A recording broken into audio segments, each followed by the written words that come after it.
Good afternoon, and thank you for coming out to celebrate the grand reopening of Loring Arena on this beautiful September day. My name is Jim Snyder, and I'm the Director of Parks and Recreation and Cultural Affairs. I'd like to welcome Mayor Spicer, the City Council, and our state representatives, Jack Lewis and Maria Robinson. I'd like to begin by starting with a introduction of our City Council Chair, Dennis Giambetti. He'd just like to say a couple of words.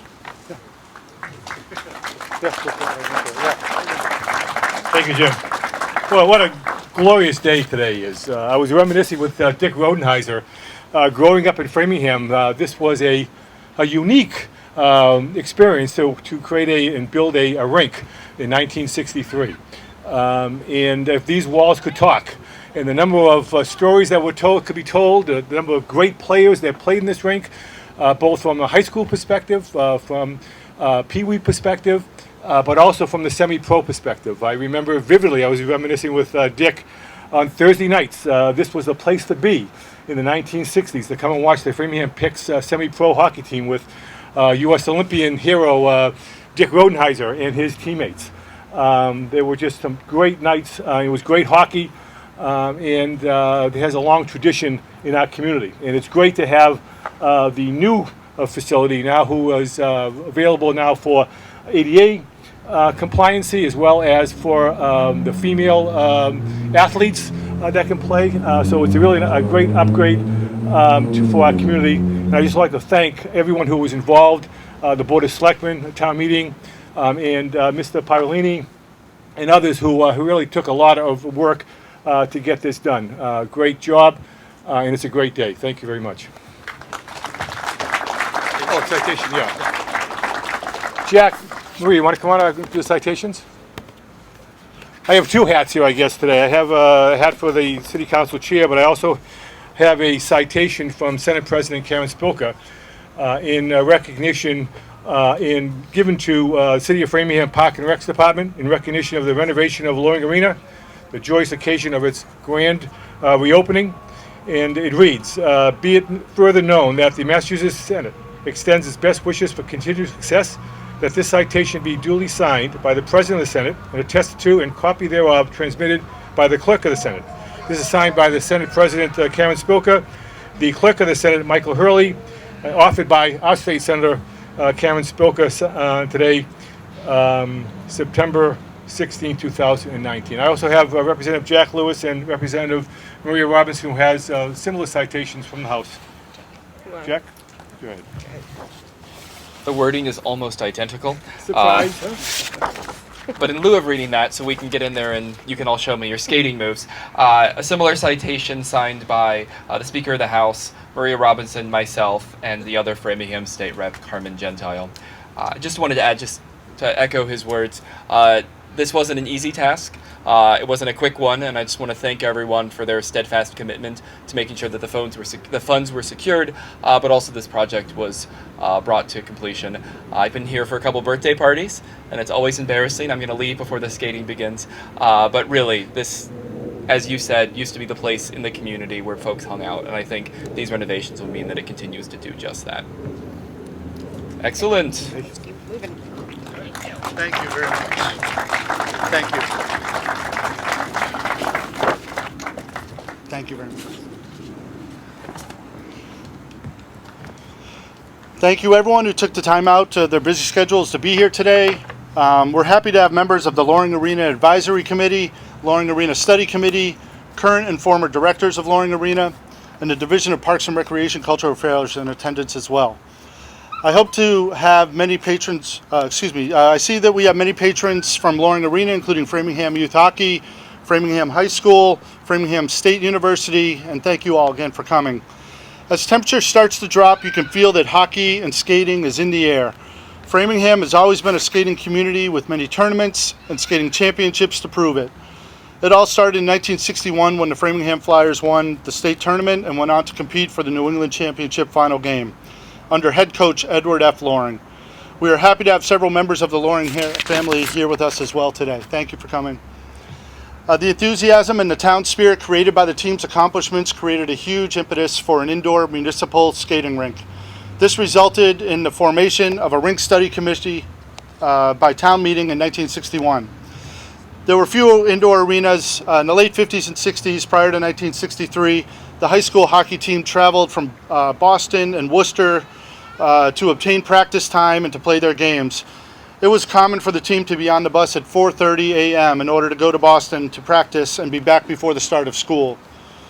Loring Arena opened in '63, and it was one of the first municipal rinks in the area. The reason for its creation as a municipal service was to provide a safe, stable, and reliable skating services for the residents that were not provided by the private markets. The arena was a success from the start.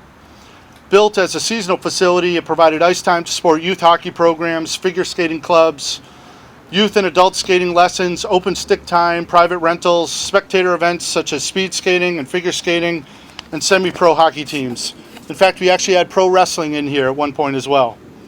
The facility has always provided an excellent ice surface for skating, clean locker rooms, showers, and toilets. Most rinks at that time were dark, unsanitary, and had unappealing atmospheres. The rink management focused on keeping operating expenses down and preserving capital assets. We provide private groups formed, such as the Framingham Youth Hockey and the Bay Path Figure Skating Club, to provide programming needs in figure skating, skating lessons, and youth hockey programs. After the first year of operation, minor renovations were made to add a locker room. It was seen as a problem right from the beginning that the locker rooms were deficient. Richard Rodenhauser, the arena's first director, is a gold medal winner as a member of the 1960 U.S. Olympic team.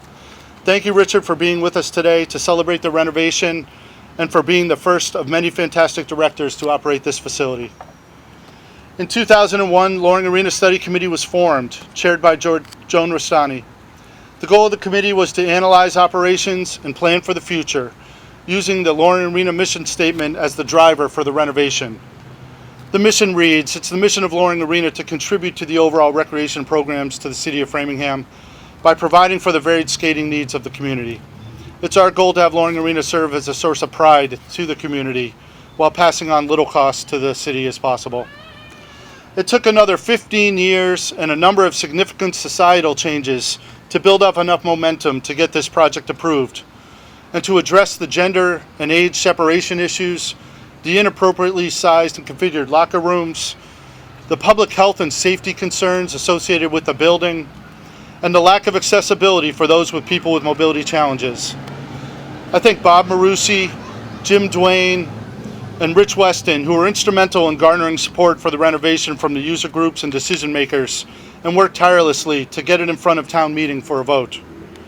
There are so many that helped make this dream a reality, and I want to thank the former Board of Selectmen and town meeting members for approving and funding to bring Loring Arena into compliance and setting the stage for the next 50 years. I also want to thank the project management team, James Spallini, Director of Facilities and Capital Projects, Alan Miller, the Clerk of the Works, and Tom Bijan, who really kept the design and construction teams on task. This division prides itself on the great partnerships that have been created over the years. I want to thank you, Ernie Moreau, for the Loring Arena Legacy Foundation, who were the first group to actively fundraise for design plans and improvements. Framingham State University was one of the significant financial supporters of this project.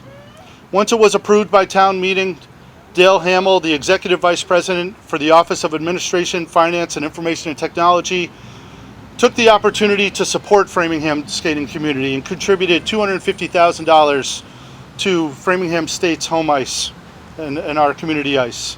Thank you, Dale, for this major contribution and continued support. The Disabilities Commission, chaired by Karen Dempsey, was also instrumental in connecting Framingham to the Massachusetts Office on Disabilities Access Grant Program. Through David D'Arcangelo, Director of the MOD, we were able to secure a grant to break down architectural barriers and gain access to the entire facility, including the spectator viewing stands and the ice surface itself. The Recreation Department, led by Trish Powell, has been working with the Disability Commission to host more adaptive skating programs and hockey events in the future. Our first season in the new facility, Loring Arena sponsored a great new intergenerational program with the high school hockey team, where they skated with older adults from the community. We continue to receive various contributions that will enhance your experience here at the rink, such as media improvements by the O'Leary family in the conference room and replacing our sound system over the ice. Thank you to our annual sponsors, including Mutual One Bank, Fitz Insurance, American Tree Service, and Ron's Tire. In addition to the financial contributions, I would be remiss if I did not include a huge thank you to other departments in the city of Framingham, including facilities management and the DPW, for donating time, energy, and expertise and their in-kind services, saving Framingham thousands of dollars.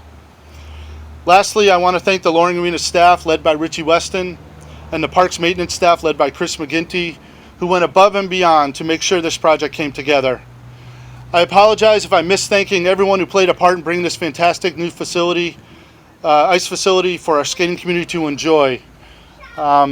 Please, when you come inside, enjoy the slideshow that we prepared up in the conference room and the refreshments that we have near the concession stand.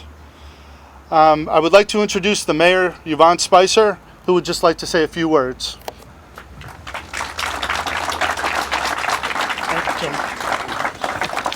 Thank you, Jim. Jim, you did a great job thanking everyone. And I would like to say that as a former town meeting member, I remember this project being in discussion.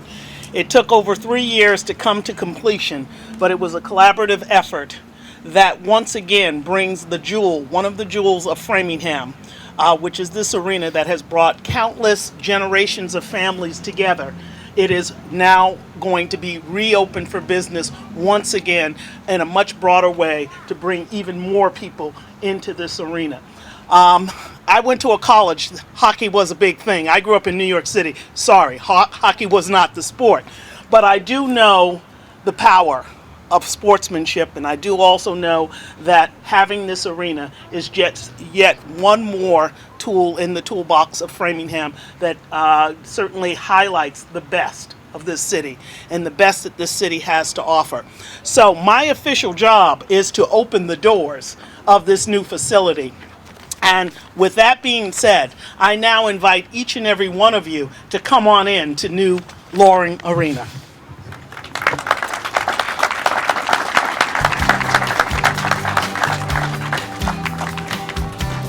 Shall I walk? Please, come on in and enjoy the new facility.